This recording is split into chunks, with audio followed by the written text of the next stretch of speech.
Hello everyone, this is Arif Khan and welcome back to my YouTube channel The School of Politics.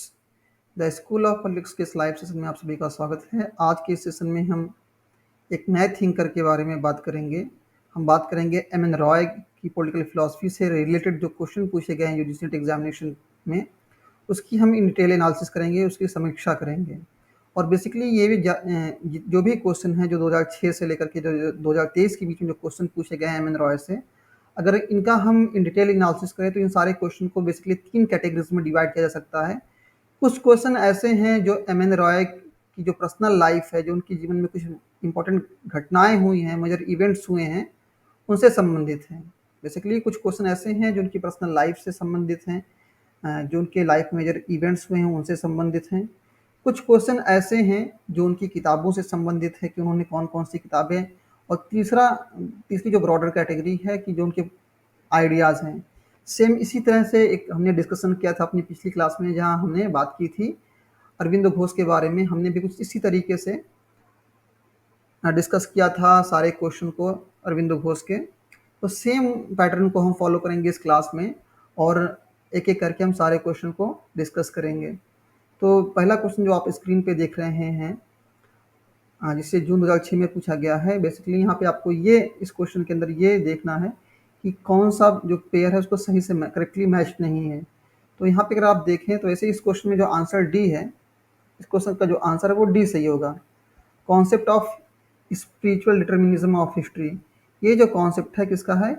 ये concept वैसे तो अरविंद घोष का है, लेकिन इस क्वेश्चन को इंक्लूड करने का मेरा पर्पज ये है कि मैं आपको ये बताना चाहता हूँ कि एम एन रॉय की पॉलिटिकल फिलॉसफी में जो सबसे इम्पॉर्टेंट कॉन्सेप्ट है वो कौन सा है? नवमानववाद का, न्यू ह्यूमनिज्म का है। और इस कॉन्सेप्ट को एम एन रॉय ने अपनी लाइफ के अंतिम स्टेज में लिखा था। अगर हम बात करें एम एन रॉय की लाइफ की, तो उनकी लाइफ को बेसिकली 3 स्टेज में डिवाइड कर सकते हैं।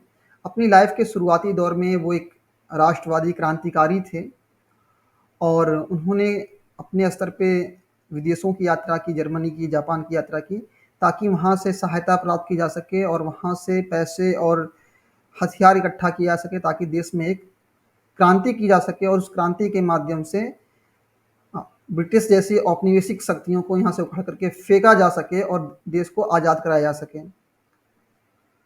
और उनकी लाइफ का जो दूसरा फेज़ है, जिसमें वो एक मार्क्सवादी बन जाते हैं। हालांकि अपने मुहिम में जो जो उन्होंने विदेशी यात्राएं की थी, जापान की या फिर जर्मनी की, उन्हें खास कोई विशेष सफलता नहीं मिली। वो ना पैसे उस तरह से इकट्ठा कर पाए और ना ही हथियार। और फाइनली जो है वो 1916 में अमेरिका में चले जाते हैं और वहाँ पे फिर उन्हें मार्क्सवादी चिंतन को पढ़ने का मौका मिलता है और वहाँ पे माइकल बोरोडिन नाम के एक व्यक्ति से उनकी मुलाकात होती है और वो उनके चिंतन को इस तरह से प्रभावित करते हैं, उनकी सोच को, कि वो एक मार्क्सवादी बन जाते हैं। और आप देखिए 1939 से लेकर के 1945 के बीच में सेकंड वर्ल्ड वॉर चल रहा था। उस दौरान देखते हैं कि एम एन रॉय के दर्शन में, उनके चिंतन में, उनकी सोच में एक तरह का पैराडाइम शिफ्ट आता है और वो एक नई विचारधारा का एक नए विचार का प्रतिपादन करते हैं, एक नए कॉन्सेप्ट को इंट्रोड्यूस करते हैं इंडियन पॉलिटिकल थॉट के अंदर, जिसका नाम है रेडिकल ह्यूमनिस्ट, या जिसको हम न्यू ह्यूमनिज्म भी कहते हैं, नव मानववाद कहते हैं। और अगर बात करें किताबों की, तो ये बेसिकली 4 किताबें ऐसी हैं जिनके बारे में, जिनके अंदर एम एन रॉय बात करते हैं नव मानववाद के बारे में। वो कौन कौन सी किताबें हैं? The problem of freedom, the science of philosophy, new humanism, ये सबसे इंपॉर्टेंट इसमें ये बुक है। ये दोनों जो किताबें हैं, new humanism and reason, romanticism and revolution, ये 2 किताबें सबसे इंपॉर्टेंट हैं। इनको कह सकते हैं कि इनका मैग्नम ओपस है, सबसे महत्वपूर्ण कृतियां हैं इनकी। अगले क्वेश्चन की अगर हम बात करें, इसे जून 2007 में पूछा गया है। इस क्वेश्चन की अगर हम बात करें तो इस क्वेश्चन में बेसिकली आप 2 लिस्ट देख सकते हैं, जहाँ पे एक तरफ कुछ थिंकर्स के नाम दिए गए हैं और दूसरी तरफ कुछ कॉन्सेप्ट दिए गए हैं। बेसिकली इस क्वेश्चन को हम ऑलरेडी सॉल्व कर चुके हैं। जैसे कि इसमें आप देखें, यहाँ पे ये जो कॉलोनियल थीसिस का कॉन्सेप्ट है, इसको किसने इंट्रोड्यूस किया है? इसको इंट्रोड्यूस किया है एम एन रॉय ने। 5 जून को 1920 में लेनिन एक ड्राफ्ट लिखते हैं, एक थीसिस लिखते हैं, इसका टाइटल है preliminary draft thesis on the national and colonial question. और बेसिकली इस थीसिस के अंदर एम एन रॉय ये कहना चाहते हैं कि जो कॉलोनीज़ हैं उसमें जो क्रांति किनके किसके माध्यम से लाई जा सकती है, जो जो भारतीय बुर्जुआजी क्लास है उसके माध्यम से जो है क्रांति लाई जा सकती है। और ऐसे देशों में जहाँ पर राष्ट्रवादी आंदोलन पहले से चल रहा हो, ऐसे देशों में जो कम्युनिस्ट विचारधारा को मानने वाले लोग हैं उनको ये चाहिए कि इन बुर्जुआजी जो संस्थाएं हैं, जैसे कि इंडिया के केस में अगर हम देखें, इंडिया के केस में जो इंडियन नेशनल कांग्रेस थी, इसके माध्यम से भारतीय जो है अपनी आज़ादी की लड़ाई लड़ रहे थे, तो उनके विषय में एम एन रॉय का ये मानना है कि साम्यवादियों को ये चाहिए कि वो इंडियन नेशनल कांग्रेस के साथ कोलैबोरेट करें और जिसके माध्यम से जो है इंडिया के अंदर एक सक्सेसफुल डेमोक्रेटिक लिबरेशन मूवमेंट जो है वो लॉन्च किया जा सके और देश को आज़ाद कराया जा सके।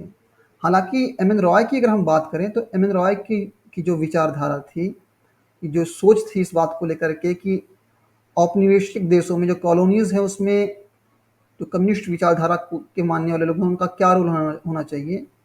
तो एम एन रॉय कभी भी इस बात शुरुआती दौर में इस बात में यकीन नहीं रखते थे, इस बात के इसके फेवर में नहीं थे कि मार्क्सवादियों को जो है खासतौर पे भारतीयों का खासतौर पे इंडियन नेशनल कांग्रेस का सपोर्ट करना चाहिए। क्यों? क्योंकि एम एन रॉय का ये मानना था कि इंडियन नेशनल कांग्रेस जो है अपने आप में एक राष्ट्रवादी बुर्जुआजी संगठन है। मतलब क्या कि ये समाज के सभी वर्गों का प्रतिनिधित्व नहीं करती, उसकी रिप्रेजेंटेटिव नहीं है, बल्कि क्या है कि जो देश के पूंजीपति जो वर्ग हैं उन्हीं की वो रिप्रेजेंटेटिव, उन्हीं के हक की बात करती है। और अगर बात करें इंडियन नेशनल कांग्रेस के अंदर जो महात्मा गांधी और तिलक हैं, उनका जो राष्ट्रवाद का कॉन्सेप्ट है वो बल्कि कुछ और नहीं है, बल्कि हिंदू धर्म का वो पुनरुत्थान है, रिवाइवलिज्म है। इनफैक्ट उनका ये कहना है कि गांधी ने और तिलक का जो है अपने राष्ट्रवाद के दर्शन में, चिंतन में उन्होंने धर्म को राजनीति से मिला दिया और अपने आप में क्या है कि एक सेकुलर नेशनल मूवमेंट नहीं है। और बात करें लिबरल्स की, जो उदारवादी समुदाय के जो लोग हैं, जैसे कि एक तरफ हम बात करें तिलक की, तो तिलक क्या है कि वो एक एक्सट्रीमिस्ट है, रिवॉल्यूशनरी है। दूसरी तरफ जो उदारवादी जो लोग हैं, तो एम एन रॉय का ये कहना है कि ये तो ब्रिटेन के प्रशंसक हैं, ब्रिटिश के एजेंट हैं, इसलिए भारत के संदर्भ में अगर देखें, इंडिया के कॉन्टेक्स्ट में देखें, तो साम्यवादियों को अपने लेवल पे क्रांति करने की ज़रूरत है, ना कि उसको कांग्रेस के साथ कोलैबोरेट करने की ज़रूरत है। तो हम देखते हैं कि लेनिन और एक तरफ लेनिन है, एक तरफ लेनिन है, ये मैं रशियन रिवॉल्यूशनरी लेनिन के बारे में बात कर रहा हूँ, और एक तरफ रॉय हैं। तो लेनिन का ये कहना है कि जो देश के अंदर, जो इंडिया के अंदर, ख़ास तौर पे इंडिया के अंदर जो बुर्जुआजी संगठन है, ख़ासतौर पे कांग्रेस की अगर हम बात करें, इंडियन नेशनल कांग्रेस की, तो कहते हैं कि इसका सपोर्ट करना चाहिए। जो मार्क्सिस्ट हैं उनको इसका सपोर्ट करना चाहिए। दूसरी तरफ रॉय का ये कहना है कि ये जो इंडियन नेशनल कांग्रेस है अपने आप में खुद एक बुर्जुआजी संगठन है और देश के सभी व्यक्तियों के हितों का को ये रिप्रेजेंट नहीं करती है, उसका प्रतिनिधित्व नहीं करती है। और ये अल्टीमेटली क्या है कि ये मोस्ट प्रोबेबली कि ब्रिटेन जैसी अपनी वैश्विक शक्ति के साथ जो है कंप्रोमाइज़ कर लेगी और जो एक कॉज है फ्रीडम का, उसके साथ उसको जो है एक तरह से वो पीछे रख देगी, धोखा दे देगी। मतलब क्या कि वो पूंजीपतियों के हितों को ऊपर रखेगी, एक आम जनमानस की, एक आम आदमी के हितों को ऊपर नहीं रखेगी। इसलिए इंडिया के कॉन्टेक्स्ट में, इंडिया के संदर्भ में देखें तो मार्क्सिस्ट को जो है, जो साम्यवादी जो हैं, उन्हें अपने लेवल पे क्रांति लाने की ज़रूरत है, उन्हें कांग्रेस की हेल्प करने की आवश्यकता नहीं है। तो ये बेसिकली इसी इवेंट को हम लेनिन और रॉय डिबेट भी कहते हैं। इस इवेंट को बेसिकली 1919 में ये डिबेट हुई थी, 1919 में लेनिन रॉय डिबेट। इसमें बेसिकली इसी बात पर डिस्कशन हो रहा था कि क्या मार्क्सवादियों को कांग्रेस की हेल्प करनी चाहिए या नहीं करनी चाहिए। और ये जो एक तरह से ये जो सम्मेलन था, ये तो मतलब एक तरह से कॉमिंटर्न की बात करें, Congress second world Congress of the communist international, इसको शॉर्ट में कॉमिंटर्न बोलते हैं। ये जो मीटिंग थी, ये जो गैदरिंग थी, कब हुई थी? जुलाई 1900 जुलाई में हुई थी। जुलाई से 19 जुलाई से 7 अगस्त के बीच में 1920 में हुई थी। कहाँ पे? पेट्रोग्राड में और मॉस्को में हुई थी। तो मतलब ये जो बेसिकली डिबेट है, ये इस बात से डील करती है कि क्या साम्यवादियों को कोलैबोरेट करना चाहिए इंडियन नेशनल कांग्रेस के साथ या नहीं। लेनिन का ये कहना था कि कोलैबोरेट करना चाहिए, और रॉय का ये कहना था कि कोलैबोरेट नहीं करना चाहिए, बल्कि साम्यवादियों को अपने लेवल पे क्रांति लाने की ज़रूरत है। अगले क्वेश्चन की अगर हम बात करें, जिससे जून 2008 में पूछा गया है, अगेन यहाँ पे 2 लिस्ट आपको प्रोवाइड की गई है, और आपको बेसिकली इसको मैच करना है कि कौन सा कॉन्सेप्ट किस फिलोसफर से रिलेटेड है। तो यहाँ पे आप देखें, जो मैंने जैसे कि अभी आपको बताया कि रेडिकल ह्यूमनिज्म का जो कॉन्सेप्ट है, जिसको जिसको हम न्यू ह्यूमनिज्म भी कहते हैं, रेडिकल ह्यूमनिज्म को न्यू ह्यूमनिज्म भी, नव मानववाद भी कहते हैं। ये कॉन्सेप्ट किसका है? ये एम एन रॉय का है। अभी आप देखेंगे शुरुआती दौर में आपको इजी क्वेश्चन दिखेंगे, लेकिन जैसे जैसे आप आगे बढ़ेंगे, एग्जाम का लेवल ऑफ डिफिकल्टी है वो बढ़ता जाएगा। तो रेडिकल ह्यूमनिज्म का जो कॉन्सेप्ट है वो एम एन रॉय का है। और डिक्लाइन ऑफ पॉलिटिकल थ्योरी का जो संबंध है, राजनीतिक सिद्धांत का ह्रास या पतन जिसको हम कहते हैं, उसका संबंध डेविड ह्यूस्टन से है। और डेथ ऑफ पॉलिटिकल थ्योरी का जो कॉन्सेप्ट है वो पीटर लैसेट का है। और आप जानते हैं, अगर आपने जस्टिस के कॉन्सेप्ट को ठीक से पढ़ा होगा, तो आधिकारिकता का सिद्धांत, एंटाइटलमेंट थ्योरी ऑफ जस्टिस का जो कॉन्सेप्ट है, इसको रॉबर्ट नॉजिक ने दिया है। और रॉबर्ट नॉजिक की एक बहुत ही फेमस बुक है, इसको कई बार एग्जाम में कोट किया गया है। इसका टाइटल है अनार्की, स्टेट एंड यूटोपिया। इस बुक को रॉबर्ट नॉजिक ने 1974 में लिखा था। और ये जो बुक है रॉबर्ट नॉजिक की, जॉन रॉल्स की जो बुक है, जॉन रॉल्स जॉन रॉल्स की बुक है ए थियरी ऑफ जस्टिस। इसको मैं शॉर्ट में एटीजे लिख दे रहा हूँ। ये बुक 1971 में पब्लिश हुई थी।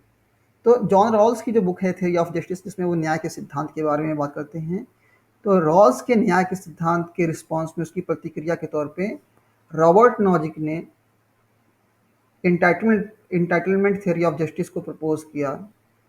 और इसको उन्होंने अपनी बुक अनार्की, स्टेट और यूटोपिया नाम की किताब में जो है डिस्कस किया था। यहाँ पे बेसिकली इसमें इस क्वेश्चन में आंसर ए करेक्ट हो जाएगा। कैसे? कि हमने जो है डी को मैच किया पहले से, और ए को मैच किया हमने थर्ड से। अगले क्वेश्चन की अगर हम बात करें, यहाँ पे आप देख सकते हैं, इस क्वेश्चन को दिसंबर 2010 में पूछा गया है। और यहाँ पे पूछा जा रहा है कि during the radical humanist phase M N Roy advocated, उग्र मानवतावादी चरण के दौरान एम एन रॉय ने किसकी वकालत की, किसका पक्ष लिया? Bi party system, single party system, party list system, multi party system. तो आप देखें, एम एन रॉय शुरू में वो मार्क्सवादी थे। बाद में फिर क्या है कि उनका मार्क्सवाद से मुंह जो था, जो एक अटैचमेंट था, वो खत्म हो गया। और उन्होंने इंडिविजुअल की जो लिबर्टी है, जो व्यक्ति की जो स्वतंत्रता है, उसको ज़्यादा महत्व दिया। और इसके लिए उन्होंने पार्टीलेस सिस्टम को जो है सपोर्ट किया, उसका समर्थन किया। और आप देखें इंडियन नेशनल मूवमेंट के अंदर, या फिर इंडियन पॉलिटिकल थॉट के अंदर आप देखें, तो एम एन रॉय के अलावा जेपी, जयप्रकाश नारायण भी पार्टीलेस डेमोक्रेसी के आइडिया में बिलीव रखते हैं। और अगर हम बात करें इंडिया के अंदर, तो एम एन रॉय पहले थिंकर हैं। एम एन रॉय पहले थिंकर हैं जिन्होंने पार्टीलेस डेमोक्रेसी के आइडिया को इंट्रोड्यूस किया। और रॉय जो है, ना तो पार्लियामेंट्री डेमोक्रेसी को, जो संसदीय लोकतंत्र है, उस, उसके भी समर्थक नहीं है, उसको भी पसंद नहीं करते हैं, उसके अगेंस्ट हैं वो।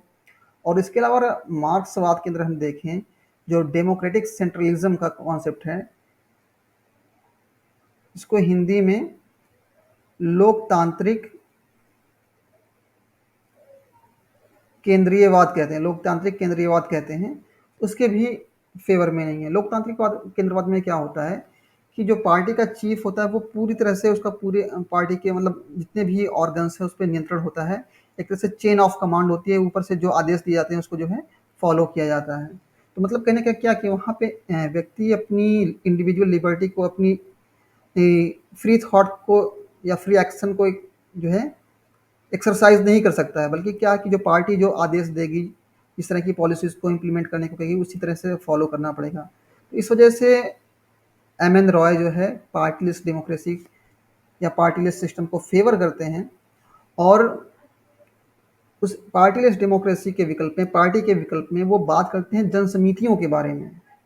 वो बात करते हैं पीपल्स कमेटी के बारे में, जन समितियों के बारे में। अगर आपने हमारी पिछली वीडियो को देखा होगा, तो जहाँ अगर हम इसमें हमने एम.एन. ने जयप्रकाश नारायण के बारे में बात की थी, तो वहाँ भी ये जन समितियों के बारे में आप देखेंगे।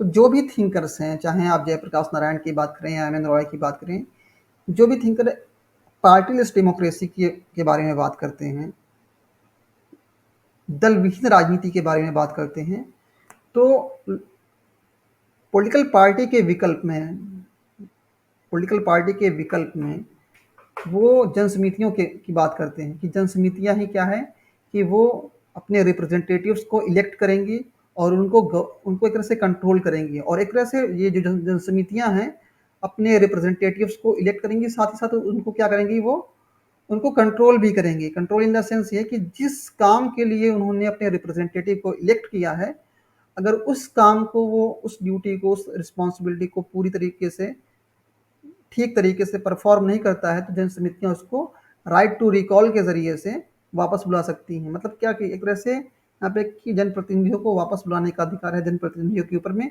नियंत्रण है। अगले क्वेश्चन की हम बात करें, जिससे जून 2012 में पूछा गया है। अगेन आपको यहाँ पे 2 कॉन्सेप्ट दिए गए हैं और आपको यहाँ पे मैच करना है। ऑलरेडी इस कॉन्सेप्ट को हम डिस्कस कर चुके हैं, लेकिन यहाँ पे हम बात करने वाले हैं 20th सेंचुरी जैकोबिनिज्म, 20वीं शताब्दी जैकोबिनिज्म के बारे में बात करेंगे हम। ये जो 20th सेंचुरी जैकोबिनिज्म का जो कॉन्सेप्ट है, बेसिकली 1940 के आसपास में एम.एन. रॉय ने एक बुक लिखी थी, 20th century Jacobinism, the role of Marxism in democratic revolution. मतलब कहने का मतलब क्या है कि लोकतांत्रिक क्रांति को लाने में मार्क्सवाद की क्या भूमिका होगी।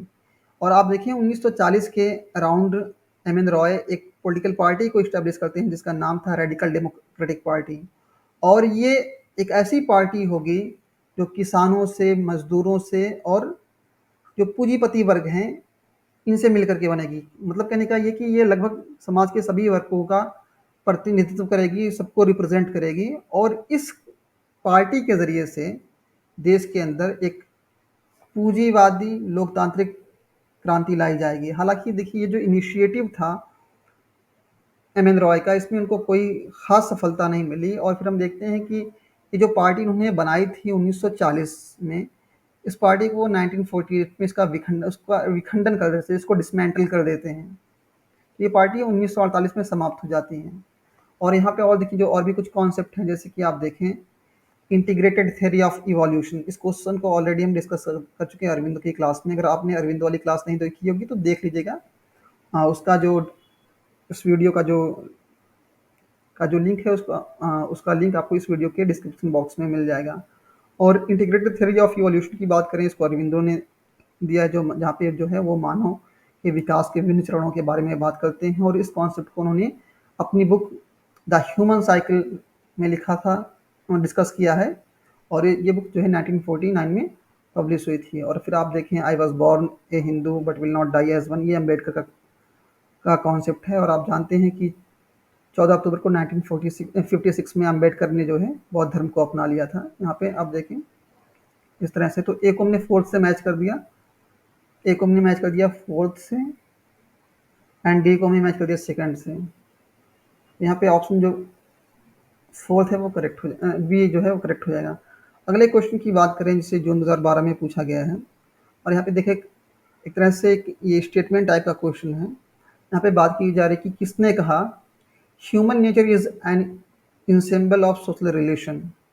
मानव स्वभाव सामाजिक संबंधों की समष्टि है। मतलब कहने का मतलब क्या कि यहाँ पे एम.एन. रॉय ये कहना चाहते हैं कि एक व्यक्ति, एक इंडिविजुअल का जो नेचर है, ह्यूमन नेचर है, वो कैसे बनता है, सामाजिक संबंधों से बनता है। कि वो कैसा होगा, रिवॉल्यूशनरी होगा या फिर लिबरल होगा, कोऑपरेटिव होगा, या फिर वो एक तरह से क्रांतिकारी होगा। ये सारी चीज़ें इस बात पर डिपेंड करती हैं कि वो किस तरह के सामाजिक संबंधों के परिवेश में रहा है, उसके अराउंड सोशल रिलेशन कैसे रहे हैं, वहाँ पे जितने भी ग्रुप्स हैं उनके बीच में कोलैबोरेशन रहा है या फिर स्ट्राइफ चल रही है। तो ये बेसिकली जो स्टेटमेंट है एम एन रॉय का है। नेक्स्ट क्वेश्चन की अगर हम बात करें, इस क्वेश्चन को दिसंबर 2012 में पूछा गया है और यहाँ पे आप देखिए अगर, तो ये जो क्वेश्चन है एम एन रॉय की किताब से रिलेटेड है। अच्छा देखिए, मैंने आपको 3 कैटेगरीज़ बताई थी, या तो पर्सनल लाइफ में जो कुछ मेजर इवेंट्स हैं उससे क्वेश्चन होंगे, या जो किताबें हैं उससे क्वेश्चन होंगे, या फिर पॉलिटिकल फिलॉसफी से। तो अभी आपने शुरू में देखा जो कुछ क्वेश्चन थे एम एन रॉय की पॉलिटिकल फिलॉसफी से थे, जैसे कि उनका जो कॉन्सेप्ट था न्यू ह्यूमनिज्म का, नव मानववाद का। और यहाँ पे आप देखें एम एन रॉय की किताब से क्वेश्चन है, यहाँ पे 4 किताबें के नाम दिए गए हैं और आपको यहाँ ये आइडेंटिफाई करना है कि किस किताब को एम एन रॉय ने नहीं लिखा है। तो यहाँ पे देखिए ऑप्शन 4 में आप यहाँ पे देखें जो नेशनलिज्म, रैशनैलिटी एंड रिवॉल्यूशन, ये जो बुक है इसको एम एन रॉय ने नहीं लिखा है। एक्चुअली इस बुक के टाइटल में थोड़ा सा मॉडिफिकेशन किया गया है। एग्जामिनर जो आपके दिमाग से खेलना चाहता है कि क्या आपको बुक का जो टाइटल है वो ठीक तरीके से याद है कि नहीं। बेसिकली इस बुक का जो टाइटल है वो है रीजन, नेशनलिज्म एंड रैशनैलिटी।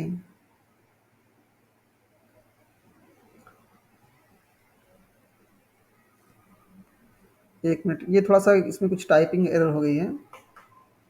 मैंने एक कंप्रिहेंसिव लिस्ट प्रिपेयर की है एम एन रॉय की, और आपको जो है इस बुक की सारी जो लिस्ट, मतलब एम एन रॉय ने जितनी भी किताबें लिखी हैं उन किताबों की आपको हम पूरी लिस्ट प्रोवाइड कर देंगे। यहाँ पे जैसे कि आप देख सकते हैं सारी किताबों की के नाम यहाँ पे हमने मेंशन कर दिए हैं, और जिस किताब के बारे में वहाँ पे बात की जा रही है उसका नाम है रीजन, रोमांटिसिज्म एंड रिवॉल्यूशन। ये बुक 2 वॉल्यूम्स में है। जो इसका पहला वॉल्यूम था वो 1948 में पब्लिश हुआ था और जो दूसरा वॉल्यूम था वो 1952 में पब्लिश हुआ था। तो यहाँ पे अगर इस क्वेश्चन में अगर आप देखें, ठीक है, इस क्वेश्चन में आप देखें तो ये ऑप्शन जो डी है वो करेक्ट हो जाएगा। मतलब इस बुक को इन्होंने लिखा है, इसी से मिलती जुलती इन्होंने बुक लिखी है एम एन रॉय ने। इसका टाइटल है रीजन, रोमांटिसिज्म एंड रिवॉल्यूशन। ठीक है, reason, romanticism and revolution. Okay, reason, romanticism and revolution. इसको मैं थोड़ा सा मॉडिफाई कर दे रहा हूँ, रीजन,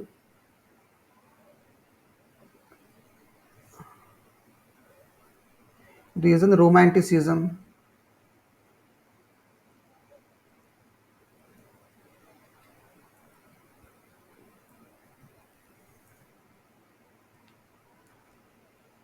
अगले क्वेश्चन की अगर हम बात करें तो इस क्वेश्चन को जून 2013 में पूछा गया है, और अगेन यहाँ पे देखें ये जो क्वेश्चन है ये क्वेश्चन एम एन रॉय की पर्सनल लाइफ से रिलेटेड है, जहाँ पे उनको एक पर्टिकुलर केस में कन्विक्ट बना दिया जाता है। इसके पहले जो क्वेश्चन था उसमें आपने देखा कि वो क्वेश्चन एम एन रॉय की किताबों से डील कर रहा है, और यहाँ पे अगर आप देखेंगे तो यहाँ आप देख सकते हैं कि एम एन रॉय को एक केस में, कानपुर केस में कन्विक्ट किया गया था। 1942 में ये केस लाया गया था।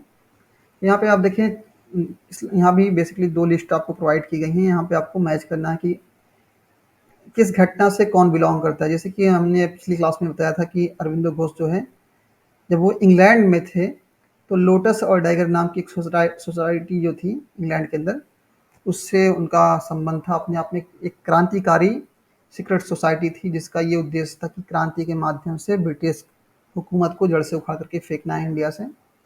और सावरकर के बारे में अगर बात करें तो सावरकर ने हिंदुआइज ऑल्ड पॉलिटिक्स का कॉन्सेप्ट दिया था। यहाँ पे हम बेसिकली, हमारा जो उद्देश्य है वो ये है कि हम यहाँ पे डिस्कस करने वाले हैं कानपुर कॉन्स्पिरेसी के बारे में।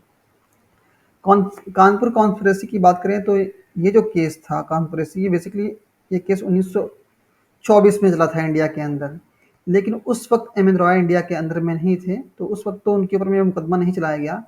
लेकिन जब 1930 में एम एन रॉय वापस आते हैं, इंडिया वापस आते हैं, और फिर उनको ऊपर में जो है 1931 में उनको कानपुर कॉन्स्पिरेसी केस में जो है उनको अरेस्ट किया जाता है और फिर जो है उनको 6 साल की सज़ा होती है और फिर वो 1936 में जो है वो फ्री होते हैं। तो यहाँ इस केस में ये जो कानपुर कॉन्स्पिरेसी केस है, इसमें एम एन रॉय को कन्विक्ट बनाया गया। इसका संबंध एम एन रॉय से है, ठीक है। इस क्वेश्चन में जो है ऑप्शन ए करेक्ट हो जाएगा।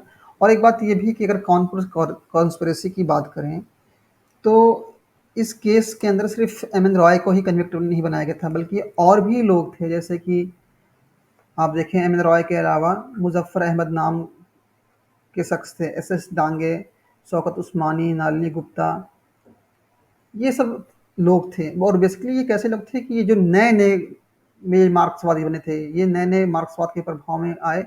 और मार्क्सवाद के अंदर आप देखेंगे कि क्रांति एक one of the most important factor है मार्क्सवाद का। इसमें क्या है कि क्रांति के माध्यम से आप देखें कि सत्ता वहाँ पे परिवर्तन की बात की जाती है।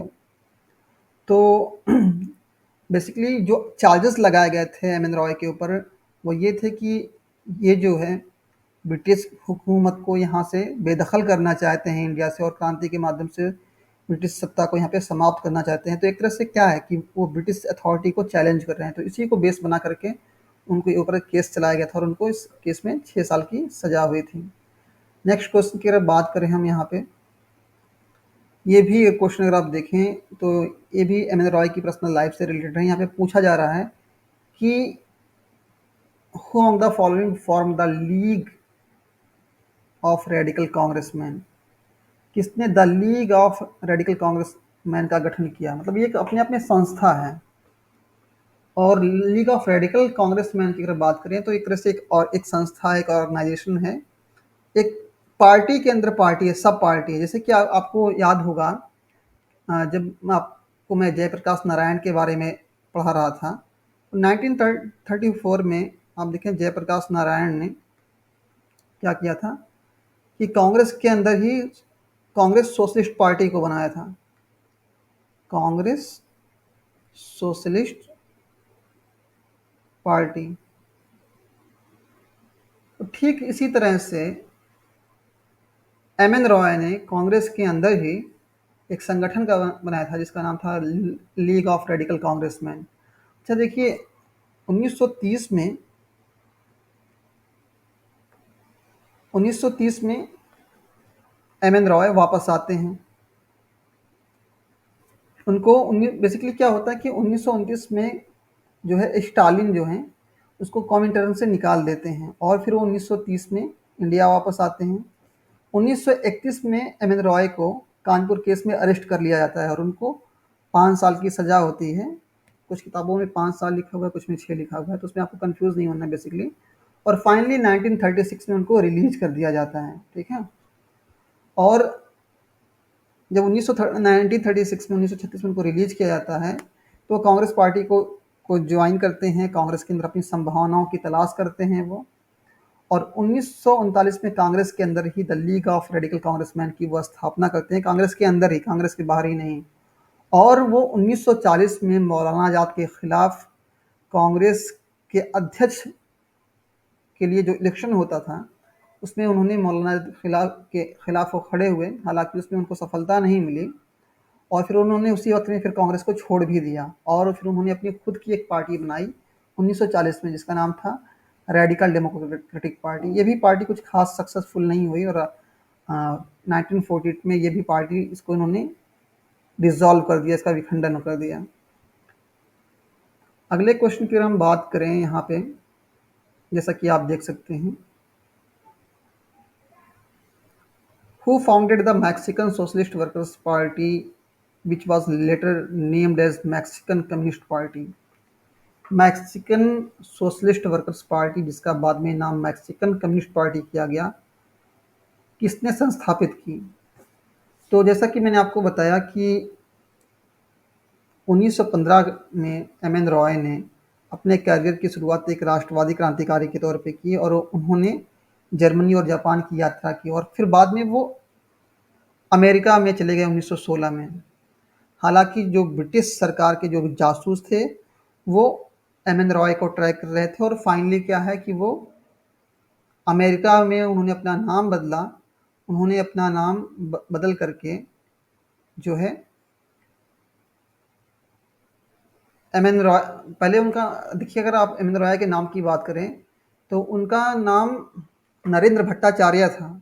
उन्होंने बाद में अपना नाम चेंज करके अमेरिका में 1916 में मानवेंद्रनाथ राय कर लिया था, और फिर 1917 में वो मैक्सिको में चले जाते हैं, और मैक्सिको में रहते हुए 1917 में मैक्सिको में रहते हुए वो 1917 में मैक्सिकन सोशलिस्ट पार्टी की स्थापना करते हैं, और बाद में जो है यही पार्टी जो है मैक्सिकन सोशलिस्ट वर्कर्स जो पार्टी थी 1919 में इसका नाम बदल करके मैक्सिकन कम्युनिस्ट पार्टी कर दिया जाता है।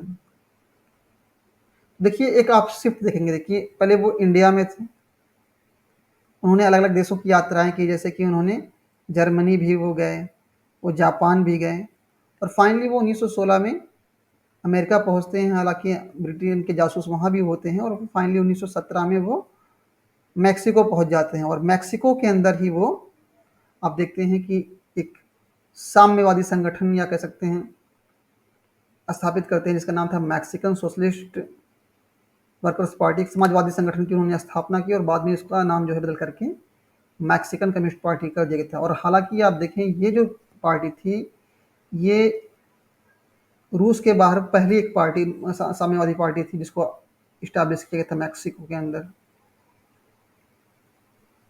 अगले क्वेश्चन की बात करें, अगेन यहाँ पे आप देखें कुछ क्वेश्चन दिए गए हैं, यहाँ पे आपको उसको एक करेक्ट सीक्वेंस में आपको अरेंज करना है। ऐसे हमने आपकी कन्वीनियंस के लिए ये सारी जो घटनाएं हैं उनको एक क्रोनोलॉजिकल ऑर्डर में ऑर्गेनाइज कर दिया गया है।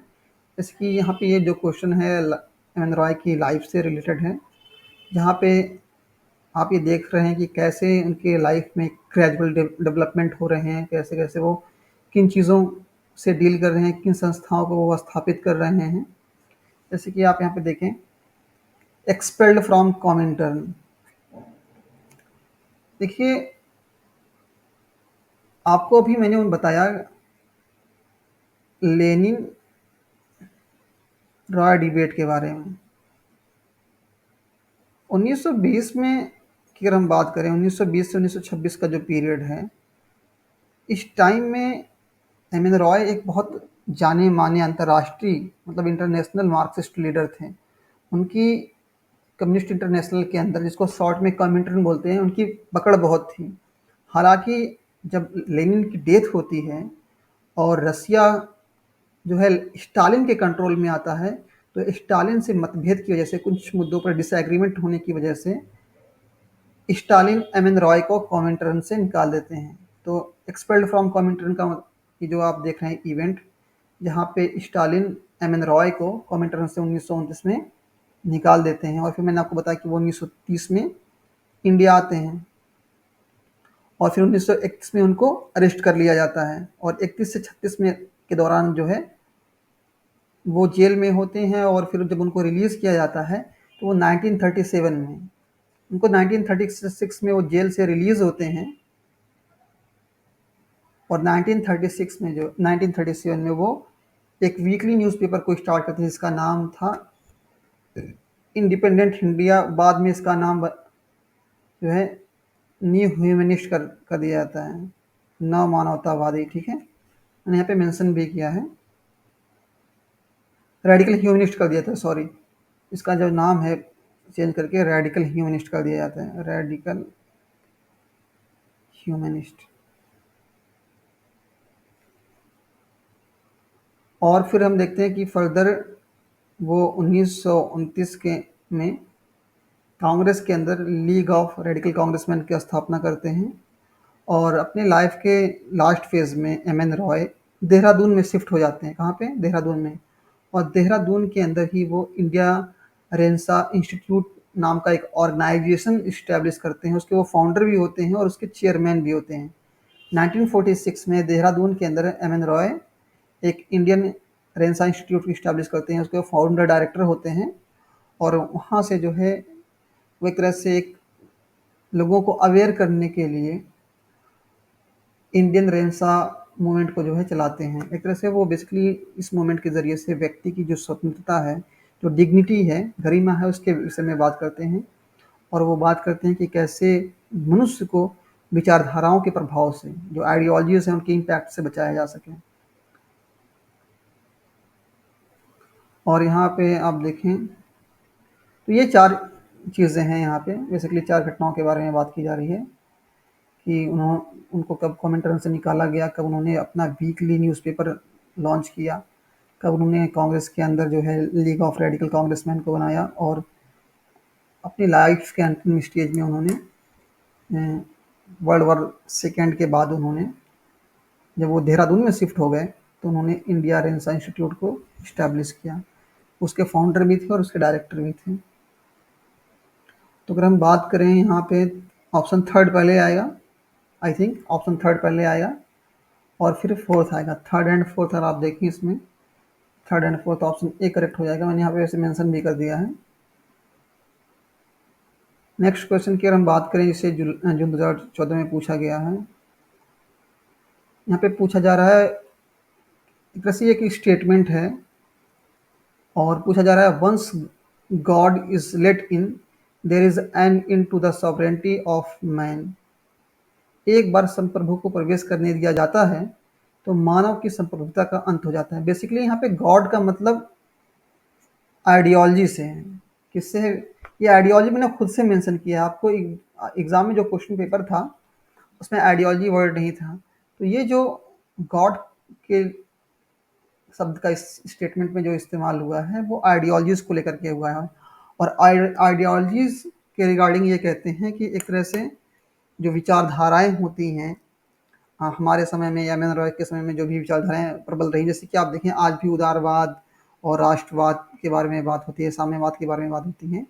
तो एक तरह से जब एक व्यक्ति किसी विचारधारा के प्रभाव के अंदर रहता है तो एक तरह से जो उसकी अपनी खुद की रचनात्मक जो शक्तियां हैं, जो कंस्ट्रक्टिव उसकी कैपेबिलिटीज़ हैं, उसको वो ठीक तरीके से इस्तेमाल नहीं कर पाता है। और इससे फिर क्या है कि जो उसकी रचनात्मकता है, जो उसकी क्रिएटिविटी है, वो समाप्त होती है। और फाइनली क्या कि जो उसकी सॉवरेंटी है, इसके ज़रिए से वो किसी काम को करने या ना करने का फैसला लेता है, वो कंप्रोमाइज़ होती है। तो उसी कॉन्टेक्स्ट में एन रॉय कहते हैं कि once God is let in there is end in to the sovereignty of man. मतलब जब विचारधाराएं आती हैं तो फिर क्या है, फिर क्या होता है, फिर तो आप देखें कि जो व्यक्ति की जो संप्रभुता है वो समाप्त हो जाती है। उसका वो अपने विवेक का ठीक तरीके से, जो उसकी निर्णय लेने की जो शक्ति है, उसको ठीक तरीके से उसका जो है प्रयोग नहीं कर पाता है। स्टेटमेंट एम एन रॉय का है। नेक्स्ट क्वेश्चन की अगर बात करें, जो दिसंबर 2014 में पूछा गया क्वेश्चन देखिए, यहाँ पे पूछा जा रहा है, in which of the following countries Narendra Bhattacharya settled under the name of Manavendra Nath Roy. तो आपको मालूम है कि एम एन रॉय का जो रियल नाम था वो नरेंद्र भट्टाचार्य था। और 1916 में जो है वो जो अमेरिका में थे, 1916 में, तो अमेरिका में उनके एक दोस्त थे जिनका नाम था धन गोपाल मुखर्जी। उन्हीं के सजेशन पे उन्होंने अपना नाम नरेंद्र भट्टाचार्य से ले बदल करके जो है उन्होंने मानवेंद्र नाथ रॉय कर लिया। और बाद में फिर क्या है कि 1917 में वो मैक्सिको चले गए और वहीं पे वो शिफ्ट हो गए। और वहाँ पे उन्होंने फिर मैंने आपको बताया कि वहाँ पे मैक्सिकन सोशलिस्ट पार्टी को उन्होंने इस्टेब्लिश किया था, जो बाद में फिर कम्युनिस्ट पार्टी ऑफ मैक्सिको बनी। और ये रूस के बाहर, रसिया के बाहर स्थापित की जाने वाली पहली कम्युनिस्ट पार्टी थी।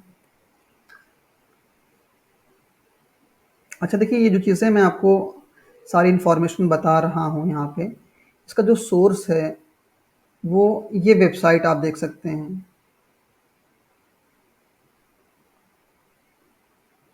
इंटरनेट इंसाइक्लोपीडिया ऑफ फिलॉसफी आप देख सकते हैं। ये सोर्स है, इसी सोर्स का मैं इस्तेमाल करके मैं सारी चीज़ें आपको एक्सप्लेन कर रहा हूँ। और अमेरिका में रहने के दौरान ही एम एन रॉय को एक महिला से उनकी मुलाकात होती है और बाद में फिर उनसे शादी कर लेते हैं। हाँ, उसका नाम एवलिन करके ऐसे कुछ है। एक मिनट,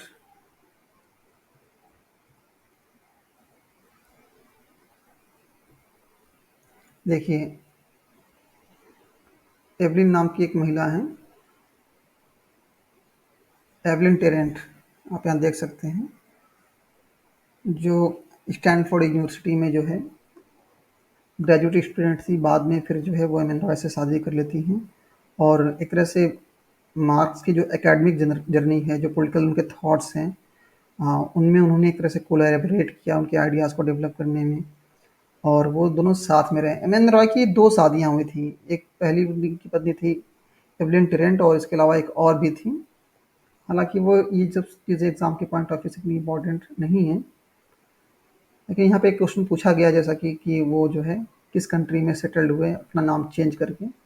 तो नाम तो उन्होंने अमेरिका के अंदर ही चेंज किया था, लेकिन वो शिफ्ट कहाँ पे हुए थे, मैक्सिको में, और मैक्सिको में ही उन्होंने पार्टी इस्टेब्लिश की थी, और फिर मैक्सिको में ही जो है एक तरह से उनकी पॉपुलैरिटी बढ़ती है, और फिर हम देखते हैं कि उनको लेनिन इनवाइट करते हैं, रसिया में लेनिन इनवाइट करते हैं उनको। और फिर आप देखते हैं कि 1920 में रॉय और लेनिन के बीच में डिबेट होती है कॉलोनियल क्वेश्चन को लेकर के। और यहाँ पे देखिए, ये थोड़ा सा टफ क्वेश्चन कैटेगरी, इस ये जो क्वेश्चन है थोड़ा सा टफ क्वेश्चन है, जनवरी 2017 में इसको पूछा गया है। और यहाँ पे बेसिकली आपको क्या करना है कि यहाँ पे आपको 4 स्टेटमेंट दिए गए हैं, और आपको फाइंड आउट करना है कि कौन सा स्टेटमेंट इसमें से सही नहीं है। ये हमेशा आप जब भी इस तरह के क्वेश्चन स्टेटमेंट वाले सॉल्व करें तो इस बात का ध्यान रखें कि क्वेश्चन की क्या रिक्वायरमेंट है, आपको फाइंड आउट करना क्या है, क्या सही है या क्या गलत है, ये पूछा जा रहा है। जैसे यहाँ पे अगर ये ना नहीं हटा दिया जाए तो इसका फिर आंसर कुछ और हो जाएगा, लेकिन यहाँ पे जरा क्या सही नहीं है, नॉट ट्रू, ओके। तो यहाँ पे आप देखें, अगर आपने एम एन रॉय की लाइफ के बारे में ठीक से पढ़ा होगा, और आपने भारतीय संविधान सभा के बारे में पढ़ा होगा, तो आपने एम एन रॉय का नाम ज़रूर पढ़ा होगा कि वहाँ पे वो संविधान की बात करते हैं, संविधान सभा के माध्यम से बात करते हैं। और वैसे भी आप देखें, 1927 के बाद से ही इंडिया के अंदर एक गतिरोध था, इस टाइम लेट था कि भारतीयों का संविधान कैसा हो, उसको लेकर उस पर एक आम सहमति भारतीयों की बन नहीं पा रही थी। और आप देखें उसी दौरान में जो है नेहरू रिपोर्ट पब्लिश हुई, फिर जिन्ना ने अपना 14 पॉइंट्स को जो है उन्होंने पेश किया, और फिर बीच बीच में इंडियन गवर्नमेंट ने भी कुछ एक्ट पास किया, लेकिन एक आम सहमति नहीं बन पा रही थी। तो इस डायलेमा से, इस दुविधा की स्थिति से बाहर आने के लिए एम एन रॉय ने एक ड्राफ्ट कॉन्स्टिट्यूशन लिखा था। एम एन रॉय ने 1944 में एक ड्राफ्ट कॉन्स्टिट्यूशन लिखा था। और इस ड्राफ्ट कॉन्स्टिट्यूशन की अगर बात करें हम, तो ये वैसे काफ़ी कम्प्रिहेंसिव कॉन्स्टिट्यूशन था, और इसमें एक फेडरल गवर्नमेंट के बारे में, एक फेडरल सिस्टम के बारे में बात की गई थी। और इस डॉक्यूमेंट की बात करें तो ये जो डॉक्यूमेंट था, इसमें टोटल 13 चैप्टर्स थे, कितने, 13 चैप्टर्स थे। और बेशक मैंने आपको बताया कि ये जो उन्होंने संविधान बनाया था, एक फेडरल गवर्नमेंट थी, मतलब कैसे कि एक फेडरल स्ट्रक्चर उन्होंने बनाया था। यहाँ पे क्या कि एक तरफ सेंटर है, केंद्र सरकार है, और वहाँ दूसरी तरफ क्या कि छोटे छोटे प्रोविंसेस हैं जिनसे मिल करके, ये छोटे छोटे प्रांत हैं जिनसे मिल करके ये संघ बनना है। तो आप देखें, इंडिया जब आज़ाद हुआ तो फिर आपने पढ़ा होगा सरदार वल्लभ भाई पटेल के बारे में कि उन्होंने अलग अलग प्रोविंसेस को, अलग अलग जो प्रिंसली स्टेट थे उनको उन्होंने इंटीग्रेट किया। लेकिन एम एन रॉय के आप कॉन्स्टिट्यूशन में देखेंगे, यहाँ पे जैसा कि आप स्टेटमेंट आप यहाँ पे देखें, यहाँ पे पहला स्टेटमेंट क्या क्या क्या कहा जा रहा है इसमें, he prepared a model constitution for India. बिल्कुल, ये स्टेटमेंट बिल्कुल सही है। उन्होंने 1947 में एक एक ड्राफ्ट बनाया था, एक मॉडल प्रिपेयर किया था फिर इंडिया के कि आज़ाद भारत का संविधान कैसा होगा। और दूसरा, क्योंकि एक अपने आप में एक डेमोक्रेटिक कॉन्स्टिट्यूशन था, तो अल्टीमेटली आप जानते हैं कि यहाँ पे जो शक्तियाँ होंगी, sovereign power was to be vested in the people, जो अंतिम शक्तियाँ होंगी किसके पास होंगी, जनता के पास होंगी। और मैंने आपको शुरू में बताया कि एम एन रॉय पार्टीलेस डेमोक्रेसी में यकीन रखते हैं, किसमें, पार्टी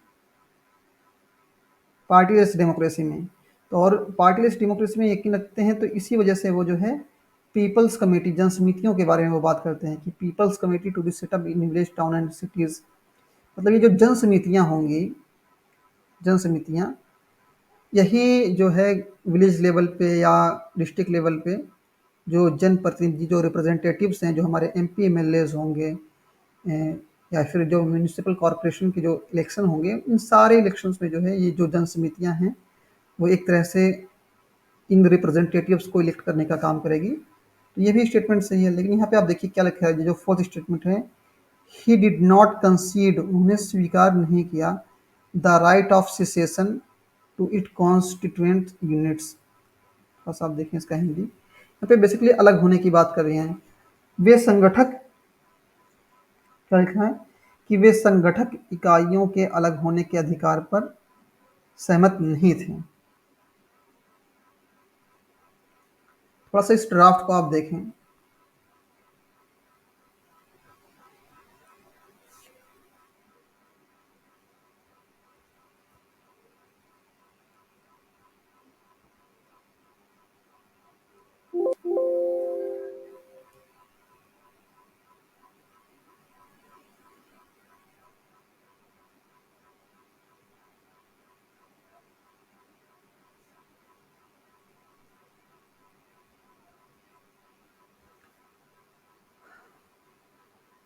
यहाँ पे देखिए, ये जो आर्टिकल 19 है, इसको अगर आप ध्यान से देखें, यहाँ पे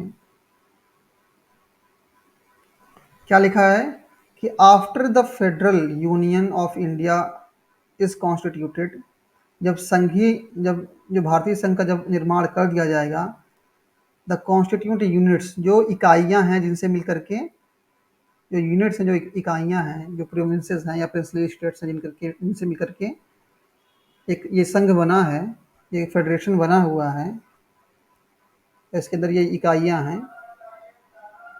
तो क्या कह रहे हैं, the constitute units of the federation shall retain the inherent right to secede from the union. Ravindra Roy ये कह रहे हैं कि ये जो घटक हैं, जो इकाइयां हैं, जिनसे मिलकर के ये फेडरल ये फेडरेशन बना हुआ है, ये संघ सरकार बनी हुई है, ये संघीय व्यवस्था बनी हुई है, इसमें से इकाइयों को अलग होने का अधिकार होगा। मतलब अगर संघ सरकार से ये जो इकाइयां हैं ये सहमत नहीं है, ये स्टेट्स अगर सहमत नहीं है, ये प्रांत अगर प्रोविंसेस अगर सहमत नहीं है, तो उनको अधिकार होगा कि वो अपने आप को भारतीय संघ से, इंडियन यूनियन से वो है अलग कर लें। और क्या लिखा है कि the proposal of secession must be submitted to referendum. और ये बातें कि संघ से अलग होना है या नहीं होना है, ये कैसे तय की जाएंगी, जनमत संग्रह के जरिए से, रेफरेंडम के जरिए से, by the establish government of the province and shall be the effective if it receive the sanction of the majority of the voters. देखिए अब यहाँ पे बेसिकली क्या है कि अंतिम जो निर्णय है वो जनता के पास में है। जैसे कि एम एन रॉय ने एक संघात्मक व्यवस्था के बारे में बात की कि ये जो फेडरेशन है, ये जो संघात्मक व्यवस्था है, ये किससे बन करके बना है कि इकाइयों से मिलकर के बना हुआ है। और ये जो इकाइयां हैं, इनको इस बात का अधिकार है कि वो चाहें तो इस संघ के अंदर है या इस संघ से बाहर हो जाएं, वो अपने आप को एक नए देश के तौर पे जो है स्थापित कर लें। लेकिन उन्होंने ये भी शर्त रखी कि संघ से जो अलग होने का जो अधिकार है वो राज्यों के पास तो होगा, लेकिन वहाँ पे पहले उन राज्यों के अंदर जो है जो सरकारें हैं वो क्या करेंगी, वो एक रेफरेंडम करेंगी, जनमत संग्रह करेंगी, और जनमत संग्रह के माध्यम से फिर ये तय किया जाएगा कि क्या एक इकाई को भारतीय संघ के साथ रहना है या नहीं रहना है। और अगर रेफरेंडम के दौरान अगर अधिकांश जनता ये चाहती है और इस बात के लिए वोट करती है कि अलग हो जाना चाहिए इस राज्य को भारतीय संघ से, तो राज्यों को भारतीय संघ से अलग होने का अधिकार होगा। तो ये अपने आप में एक क्रांतिकारी स्टेप था। हालांकि इस तरह के प्रोविज़न अगर दे दिए जाएँ इंडिया में, तो बहुत से जो राज्य हैं वो अलग होने की मांग करेंगे, लाइक जम्मू एंड कश्मीर, उधर फिर नॉर्थ ईस्ट का जो पोर्शन है। तो यहाँ पे क्या लिखा कि he did not concede the right of secession to its constituent unit. उन्होंने संगठक इकाइयों को अलग होने के अधिकार पर सहमत नहीं थे। तो ऐसा नहीं, वो तो सहमत थे, उन्होंने कहा कि भाई अलग हो सकते हो, अगर आप अलग होना चाहते हो तो अलग हो सकते हो, भारतीय संघ से अलग हो सकते हो। ये अपने आप एक टफ क्वेश्चन है। तो जिसने इस डॉक्यूमेंट को पढ़ा होगा और जिसको मालूम हुआ कि एम एन रॉय ने 1944 में एक ड्राफ्ट लिखा था, भारतीय संविधान, आज़ाद भारत के लिए एक संविधान लिखा था, एक ड्राफ्ट लिखा था, तो वही इस क्वेश्चन को अटेम्प्ट कर सकते हैं। तो मैं तो इस क्वेश्चन को टफ क्वेश्चन की कैटेगरी में रखूंगा। नेक्स्ट क्वेश्चन की अगर बात करें, जिसे नवंबर 2017 में पूछा गया, इस क्वेश्चन में अगेन आप देख सकते हैं, Lenin Roy debate centred around. Lenin और राय और लेनिन की जो बहस है वो किसके अराउंड थी? तो मैंने आपको शुरू में बताया कि कॉलोनियल क्वेश्चन, मतलब ये जो औपनिवेशिक देश हैं, जो कॉलोनियल कंट्रीज़ हैं, अ, उसमें इस बात पर राय और एम एन रॉय और लेनिन के बीच में बहस हुई थी कि साम्यवादियों को जो है समर्थन देना चाहिए। जो देश के अंदर जो बुर्जुआजी संगठन है, जो कैपिटलिस्ट ऑर्गेनाइजेशन है, जैसे जो देश की आज़ादी के लिए आंदोलन चला रहा है, तो उसको उस केस में साम्यवादियों को क्या करना चाहिए? समर्थन देना चाहिए या नहीं देना चाहिए, या अपने लेवल पे काम करना चाहिए? तो एम एन रॉय का ये कहना था कि मार्क्सवादियों को, जो मार्क्सिस्ट हैं, जो मार्क्सवादी जो लोग हैं, जो मार्क्सवादी विचारधारा में यकीन रखते हैं, उनको कांग्रेस का समर्थन नहीं करना चाहिए, या जो किसी भी औपनिवेशिक देश के अंदर जो बुर्जुआजी संगठन है, जो फ्रीडम स्ट्रगल को जो ऑर्गेनाइजेशन आगे बढ़ा रहा है, उसका साथ नहीं देना चाहिए, बल्कि अपने लेवल पे मार्क्सिस्ट को काम करना चाहिए। और लेनिन ने कहा कि नहीं, साथ देना चाहिए। तो बेसिकली यही डिबेट है। और ये डिबेट कब हुई थी? 1920 में हुई थी। इसको याद रखिएगा, टाइम भी पूछ सकता है। अगले क्वेश्चन की बात करें, जिसे जुलाई 2018 में पूछा गया, और ये देखिए कॉन्सेप्चुअल क्वेश्चन है। मार्क्स, आप देखें एम एन रॉय की अगर पूरी लाइफ को आप देखेंगे, तो एम एन रॉय की लाइफ है उसको बेसिकली 3 कैटेगरीज में डिवाइड हम कर सकते हैं। जो शुरुआती दौर में क्या है कि एम एन रॉय एक राष्ट्रवादी क्रांतिकारी हैं, बाद में फिर वो मार्क्सिस्ट बन जाते हैं सेकंड फेज में, और थर्ड फेज में क्या क्या वो नव मानवतावादी बन जाते हैं। जब वो जेल में रहने के दौरान मार्क्सवादी सिद्धांतों का जब वो इन डिटेल एनालिसिस करते हैं, तो वो देखते हैं कि इसमें बहुत सारी कमियां हैं। जैसे कि आप देखें मार्क्स की पॉलिटिकल फिलॉसफी के अंदर, मार्क्स ने जो इतिहास की भौतिक व्याख्या की है, आर्थिक व्याख्या की है, उससे एम एन रॉय पूरी तरह से सहमत नहीं है। और इवन एम एन रॉय का ये मानना है कि मार्क्स की पॉलिटिकल फिलॉसफी के अंदर भी कुछ तत्व ऐसे हैं जो अपने आप में आइडियलिस्टिक हैं। जैसे कि आप बात, जब मार्क्स का क्या कहता है कि जब साम्यवाद आएगा, तो जो क्लास स्ट्रगल है, जो वर्ग संघर्ष है, वो समाप्त हो जाएगा। लेकिन ऐसा नहीं हुआ।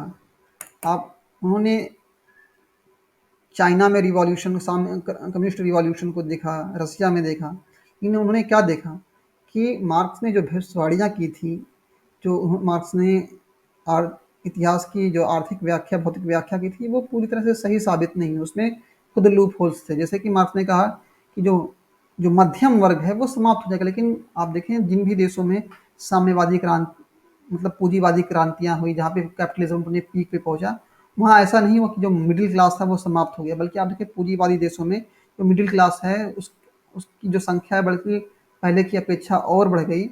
जो गरीब थे उनकी जो आर्थिक स्थिति थी पहले से और बेहतर हुई। तो यहाँ पे दो चीज़ें बेसिकली बात की जा रही हैं। और यहाँ पे देखिए, अगर बात करें मार्क्स ने जो इतिहास की भौतिकतावादी व्याख्या की है, उसमें मार्क्स जो है मैटर को, जो भौतिकतावादी व्याख्या की है, मार्क्स ने मैटर को ज़्यादा इंपॉर्टेंस दी है। लेकिन मैटर के साथ साथ अलावा और भी जो फैक्टर्स हैं, जैसे कि फॉर एग्जांपल आइडिया, वो बहुत मायने रखता है। देखिए इतिहास का जो निर्धारण है सिर्फ आर्थिक तत्वों के माध्यम से नहीं हुआ है। इंसान की जो विल पावर है, जो इच्छा शक्ति है, वो भी डिटरमाइन करती है कि किस तरह से, सपोज कि गांधी ने शुरू में देखें, गांधी ने जो है ब्रिटिश के साथ कोलैबोरेट किया, और शुरू से गांधी सिर्फ कोलैबोरेट ही करते, अपनी इच्छा शक्ति के माध्यम से वो अंग्रेजों के खिलाफ नहीं खड़े होते, तो फिर एक अलग ही कंडीशन होती। हमें पता नहीं फिर आज़ादी मिलने में कितना और देर लगता। तो इतिहास का जो निर्धारण है वो सिर्फ भौतिक तत्वों के माध्यम से नहीं होता, उसमें आइडियाज़ भी काम करते हैं, वैल्यूज़ भी काम करते हैं, इंसान की जो विल पावर है वो भी काम करते हैं। तो एक तरह से हम देखते हैं कि मार्क्स की जो आर्थिक व्याख्या, मतलब जो मार्क्स ने जो इतिहास की भौतिकवादी व्याख्या की है, उसको एम एन रॉय ने पूरी तरह से एक्सेप्ट नहीं किया, बल्कि उसको रिजेक्ट कर दिया। उन्होंने इवन कहा कि मार्क्स के दर्शन के अंदर भी आदर्शवाद है, वो पूरी तरह से प्रैक्टिकल फिलॉसफी नहीं है। क्यों? क्योंकि वो बहुत सी चीज़ें ऐसी बात करता है जो रियल लाइफ में पॉसिबल है। जैसे कि स्ट्रगल की बात करें या कंट्राडिक्शन की बात करें, मार्क्स की पॉलिटिकल फिलॉसफी में देखेंगे अंतर विरोध, इसको कंट्राडिक्शन कहते हैं। वो कहते हैं कि जब साम्यवाद आएगा तो कंट्राडिक्शन समाप्त हो जाएगा। लेकिन हम देखें माओ ने कहा कि माओ की पॉलिटिकल फिलॉसफी में आप देखेंगे जब चाइना में कम्युनिस्ट रिवॉल्यूशन होती है 1 अक्टूबर को 1945 में, तो आप देखते हैं कि माओ का ये कहना है कि इवन पूंजीवादी मतलब साम्यवादी व्यवस्थाओं के अंदर भी जो है कंट्राडिक्शन वो बने रहेंगे, वो कंट्राडिक्शन नहीं समाप्त होंगे। तो एक तरह से हम देखते हैं कि मार्क्स की जो व्याख्या थी उसमें बहुत लूप होल्स थे, बहुत कमियां थी, और जो मार्क्स ने भविष्यवाणियां की थी वो पूरी तरह से साबित नहीं हुई। मिडिल क्लास कभी भी समाप्त नहीं हुआ। नेक्स्ट क्वेश्चन की बात करें, यहाँ पे पूछा जा रहा है M N Roy's intellectual scientific humanism is also known. M N Roy का समकेतिक वैज्ञानिक मानववाद अन्य किस रूप में जाना जाता है? तो नव मानववाद के रूप में जाना जाता है। मैं आपको शुरू से ही बता रहा हूँ कि एम एन रॉय का जो फिलॉसफी है उसको साइंटिफिक ह्यूमनिज्म के नाम से भी जानते हैं, न्यू ह्यूमनिज्म के भी नाम से जानते हैं। अगले क्वेश्चन की हम बात करें, इसे जून 2020 में पूछा गया है। यहाँ पे आप देखिए अगेन ये, अच्छा यहाँ पे देखिए दो चीज़ें हैं। ये जो क्वेश्चन था यहाँ पे, ये दो तरह के यहाँ पे क्वेश्चन होते हैं। एक तो ये कि आपको यहाँ पे ये दोनों स्टेटमेंट को पढ़ना है और ये आइडेंटिफाई करना है कि दोनों के बीच में कोई इंटरकनेक्शन है कि नहीं। कनेक्शन देखिए, मार्क्स की फिलॉसफी को एम एन रॉय ने एक्सेप्ट नहीं किया, ये भी बात बिल्कुल सही है। लेकिन क्यों नहीं एक्सेप्ट किया? क्योंकि एम एन रॉय का ये मानना था कि मार्क्स का जो दर्शन है वो पूरी तरह से प्रैक्टिकल नहीं है, उसमें भी कुछ आदर्शवादी तत्व हैं। और ये क्या है कि यहाँ पे क्या कि डिटर्मिनिज्म है, ये कह रहा है कि सिर्फ आर्थिक तत्व ही इंपॉर्टेंट रोल प्ले करते हैं, लेकिन ऐसा नहीं है। और भी फैक्टर्स हैं, सोशियोलॉजिकल, कल्चरल। आप देखें बाद में आप देखें मार्क्सवाद को जब नए तरीके से एंटोनियो ग्राम्स्की ने डिफाइन किया, तो उसने कल्चरल जो फैक्टर्स हैं उनको भी शामिल किया। उन्होंने हेजीमनी के कॉन्सेप्ट को उसमें इंट्रोड्यूस किया। तो इस वजह से जो है एम एन रॉय ने मार्क्स के दर्शन को रिजेक्ट कर दिया, और उन्हें इस वजह से किया क्योंकि उसमें भी बहुत हद तक निर्धारणवाद था, निश्चयवाद था, और वो भी दर्शन पूरी तरह से प्रैक्टिकल नहीं था। उसमें भी बहुत से तत्व ऐसे थे जो अपने आप में आदर्शवादी थे, आइडियलिस्टिक थे। इसी क्वेश्चन को थोड़ा घुमा के पूछा गया है अगेन, 2020 में पूछा गया इस क्वेश्चन को। M N Roy considered the economic interpretation of history propounded by Marx as misconceived and imperfect. Marx द्वारा प्रतिपादित इतिहास की आर्थिक व्याख्या को एम एन रॉय गलत और अपूर्ण मानते हैं, बिल्कुल गलत मानते हैं वो। ये बिल्कुल स्टेटमेंट बिल्कुल सही है। दूसरा क्या है? M N Roy argued that the real form of social and economic process not determined merely by the types of material resources। सिर्फ आर्थिक तत्व, तो ये तो बात मैं शुरू से आपको कह रहा हूँ कि सिर्फ आर्थिक तत्व ही नहीं काम करते हैं, बल्कि जो विचार हैं, लोगों की थॉट है, वो जो लोगों की जो इच्छा शक्ति है, विल पावर है, उसके अलावा जो सोशल फैक्टर्स हैं, इकोनॉमिक फैक्टर हैं, कल्चरल फैक्टर्स हैं, ये सारे फैक्टर्स मिलकर के काम करते हैं। तो ये दोनों जो स्टेटमेंट है एम एन रॉय का, ये सही है। यहाँ पे ऑप्शन जो पहला वो करेक्ट हो जाएगा। पहले इस क्वेश्चन में भी ऑप्शन जो पहला वो करेक्ट है यहाँ पे। अगले क्वेश्चन की हम बात करें यहाँ पे, इसे जून 2021 में पूछा गया है, और यहाँ पे आपको दो लिस्ट प्रोवाइड की गई। यहाँ पे आपको बुक्स के नाम आइडेंटिफाई करने हैं। यहाँ आप देख सकते हैं the future of Indian politics की नाम जो की बुक है, इस बुक को 1926 में लिखा था एम एन रॉय ने। और इसके अलावा फतवा जहांदारी के बारे में आप जानते हैं, जिसको जयउद्दीन बर्नी ने लिखा है। थॉट ऑन लिंग्विस्टिक स्टेट को बी आर अम्बेडकर ने लिखा है, जिसमें उन्होंने भाषा के आधार पर राज्यों को बनाने की मांग की, on the basis of language. और इंडिपेंडेंट इंडिया नाम की जो बुक है उसको चार्ल्स बेटले हाइन ने लिखा है। ठीक है, तो सिंपल सी बात है, हमने ए को मैच कर दिया थर्ड से, राइट, और डी को मैच कर दिया हमने सेकंड से। तो ऑप्शन जो यहाँ पे दूसरा है वो करेक्ट हो जाएगा। नेक्स्ट क्वेश्चन की हम बात करें, इस क्वेश्चन में अगेन आपको दो लिस्ट दी गई है और आपको यहाँ पे कॉन्सेप्ट को मैच करने हैं। इंटीग्रल ह्यूमनिज्म का जो कॉन्सेप्ट है वो दीनदयाल उपाध्याय ने दिया है। रेडिकल ह्यूमनिज्म का जो कॉन्सेप्ट है एम एन रॉय ने दिया है।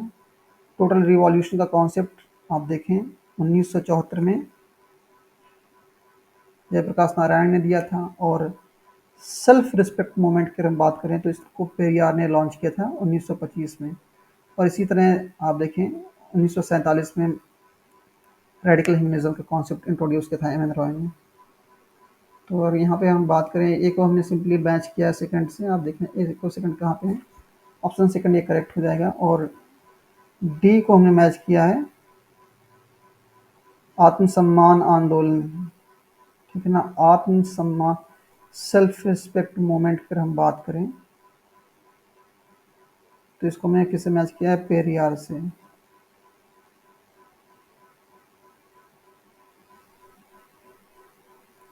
एक मिनट।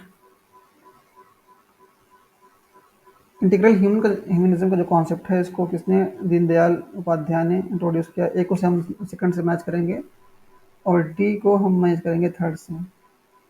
2 और 3 राइट, दो, 2 और 3 जो सेकंड ऑप्शन है वो सही होना चाहिए। बी को हमने मैच किया फोर्थ से, बी को फोर्थ से, यहाँ सही है। तो ऑप्शन जो सेकंड इसमें वो करेक्ट हो जाएगा। अगले क्वेश्चन की अगर हम बात करें, यहाँ पे पूछा जा रहा है कि when did M N Roy dismantle his radical democratic party. M N Roy ने अपनी रेडिकल डेमोक्रेटिक पार्टी को डिसमेंटल किया था 1948 में। और आप देखें उनकी लाइफ की में जो मेजर इवेंट्स में जो घटनाएं हैं, कैसे कैसे कब वो बाहर देश से बाहर निकले 1915 में हथियार और पैसे हासिल करने के लिए, ताकि इंडिया में एक साम्यवादी क्रांति को लाया किया जा सके और देश से ब्रिटिश हुकूमत को उखाड़ के फेंका जा सके।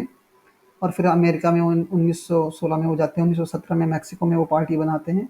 और फाइनली हम देखते हैं कि इंडिया के अंदर जो है वो 1940 में, पहले वो 1939 के अंदर कांग्रेस के अंदर radical league of radical congressman बनाते हैं और मौलाना आज़ाद के खिलाफ वो इलेक्शन भी लड़ते हैं 1940 में। उनको असफलता मिलती है तो वो कांग्रेस छोड़ देते हैं और फिर बाद में 1940 में वो रेडिकल डेमोक्रेटिक पार्टी को बनाते हैं। हालांकि उनको भी कोई कुछ खास सफलता नहीं मिलती और इस पार्टी को वो 1940 में उसको डिसॉल्व कर देते हैं, डिसमेंटल कर देते हैं, उसका विखंडन कर देते हैं।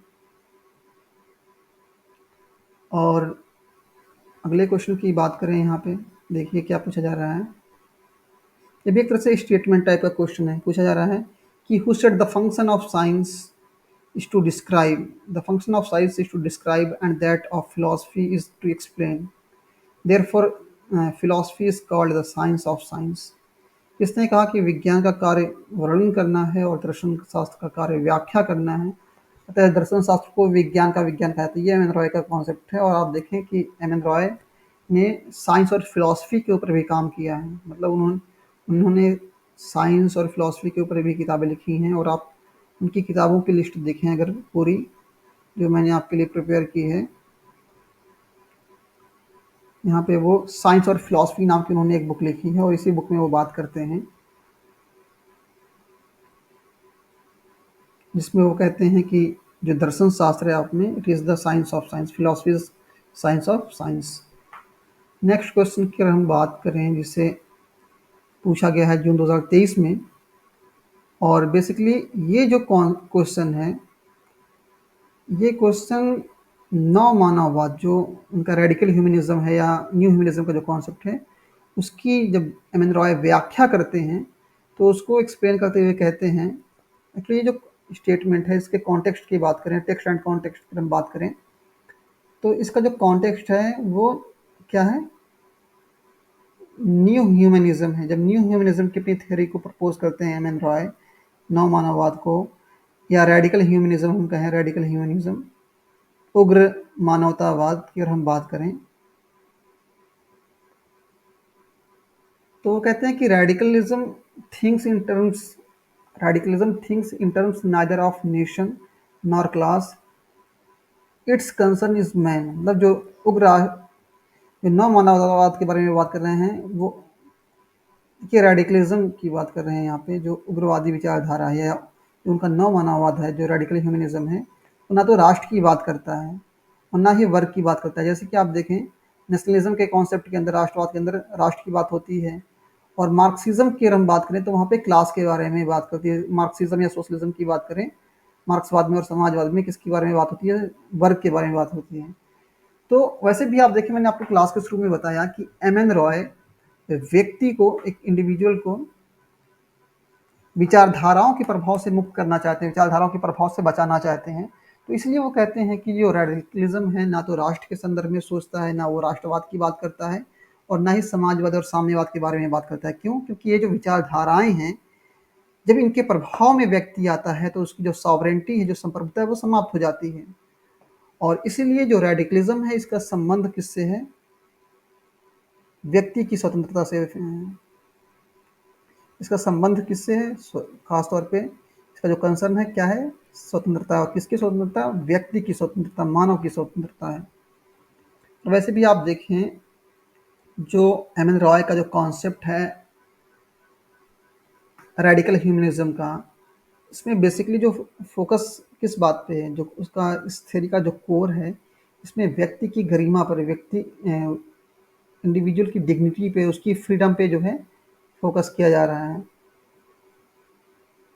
और यहाँ पे आप देखें क्या लिखा है कि मार्क्स रॉय ही का मतलब यहाँ पे रॉय से, he criticized Marxism for the undue stress of class struggle where human being is lost its individuality.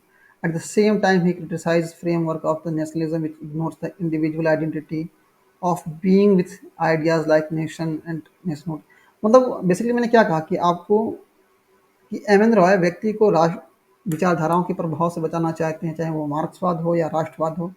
तो एक तरफ क्या है कि मार्क्सवाद में देखिए वर्ग संघर्ष के बारे में बात की जा रही है, क्लास स्ट्रगल के बारे में, लेकिन क्लास स्ट्रगल के अलावा भी तो दुनिया में बहुत कुछ होता है। क्लास कोऑपरेशन भी तो होता है, वर्गों के बीच में सहयोग भी होता है। और राष्ट्रवाद की अगर हम बात करें तो राष्ट्रवाद की वजह से तो कितनी लड़ाइयाँ भी हुई हैं। कहीं कहीं कहीं तो राष्ट्रवाद ने एक पॉजिटिव रोल प्ले किया, जैसे कि देश को आज़ाद कराने में। लेकिन यही राष्ट्रवाद जो है हमें अन्य राष्ट्रों से नफरत करना भी सिखाता है। और आप देखें, इसी को लेकर के एक डिबेट है गांधी के बीच में और अ, क्या नाम है, रविंद्रनाथ टैगोर के बीच में। तो उनका जो अंतर्राष्ट्रीयतावाद का, इंटरनेशनलिज्म का जो कॉन्सेप्ट है, तो राष्ट्रवाद वैसे भी एक, अगर आप देखें राष्ट्रवाद पर आप नैरो सेंस में देखेंगे तो फिर वो आपको अपने देश के बारे में सोचना है, अपने बारे में सोचना है, अपने देश के लोगों के बारे में सोचना है, अपनी प्रजाति के बारे में सोचना है, अपनी जो रेसेस हैं, जो यहाँ की आवाम है।